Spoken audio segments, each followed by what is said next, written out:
Shalom Bapak Ibu sekalian, mari kita berdoa untuk membaca merenungkan firman Tuhan. Tuhan Yesus, terima kasih untuk waktu yang Kau berikan.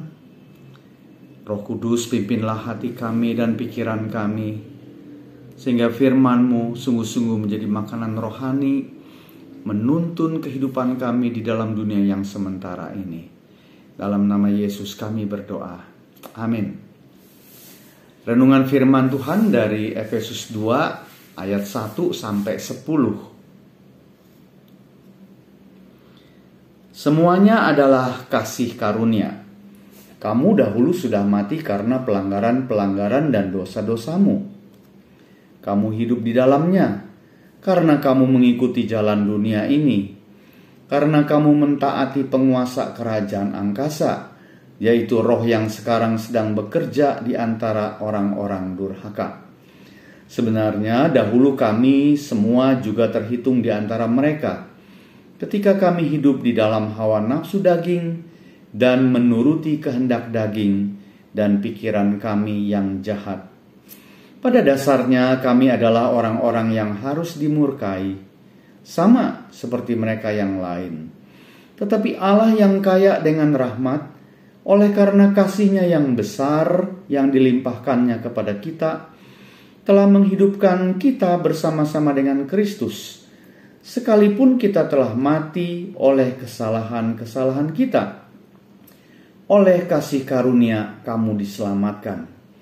Dan di dalam Kristus Yesus, Ia telah membangkitkan kita juga dan memberikan tempat bersama-sama dengan Dia di sorga, supaya pada masa yang akan datang, Ia menunjukkan kepada kita kekayaan kasih karunia-Nya yang melimpah-limpah sesuai dengan kebaikan-Nya terhadap kita dalam Kristus Yesus. Sebab karena kasih karunia kamu diselamatkan oleh iman.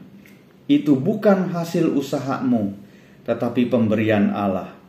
Itu bukan hasil pekerjaanmu.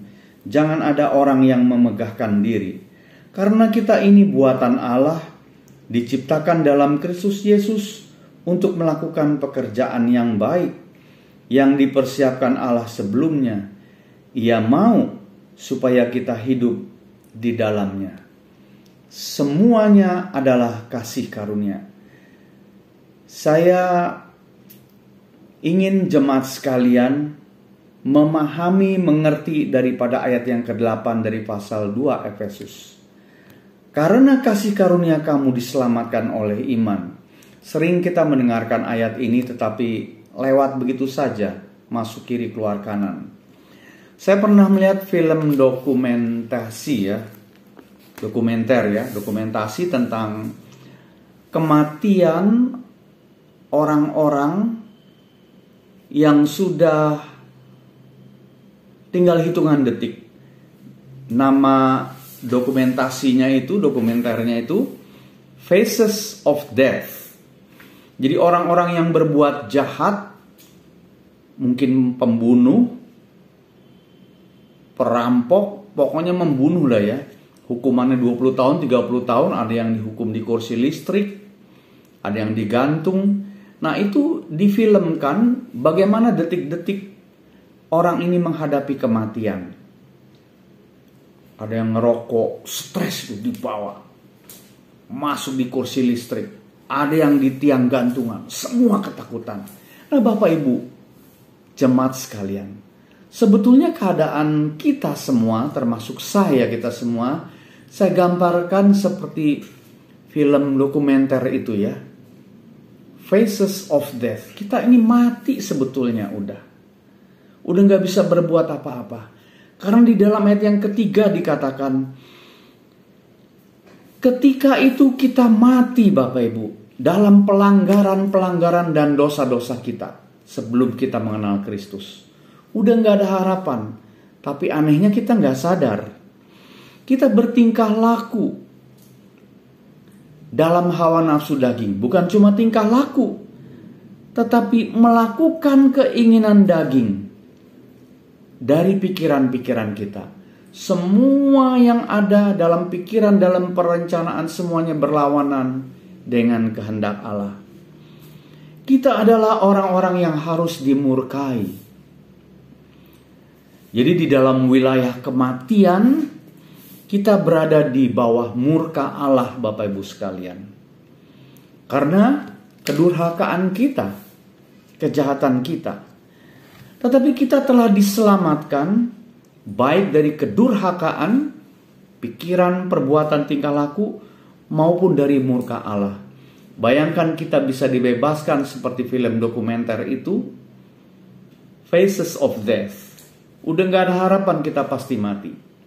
Ternyata kita hidup. Mengapa? Karena Allah yang penuh kasih mengaruniakan keselamatan dengan matinya Kristus di kayu salib. Biarlah hari ini kita adalah orang-orang yang telah menerima keselamatan. Mari Bapak Ibu sekalian, kita pakai pikiran, tenaga kita untuk memuliakan nama Tuhan. Amin. Mari kita berdoa. Tuhan, terima kasih untuk firman-Mu. Kami hidup di dalam dunia yang sementara. Tadinya kami seperti film dokumenter Faces of Death, menghadapi kematian yang tidak ada yang bisa menolong lagi. Karena kami dulu adalah orang-orang jahat. Dari pikiran, perbuatan, semuanya jahat. Tetapi Engkau telah menghidupkan kami dalam keadaan kami jahat. Biarlah ketika kami sudah diperdamaikan dengan Tuhan, kami adalah orang-orang yang telah dikuduskan Tuhan. Kami mempersembahkan hati kami, pikiran kami, tenaga kami untuk dipakai menjadi senjata-senjata kebenaran, memenangkan banyak orang bagi kerajaan Tuhan. Berkatilah jemaat Tuhan.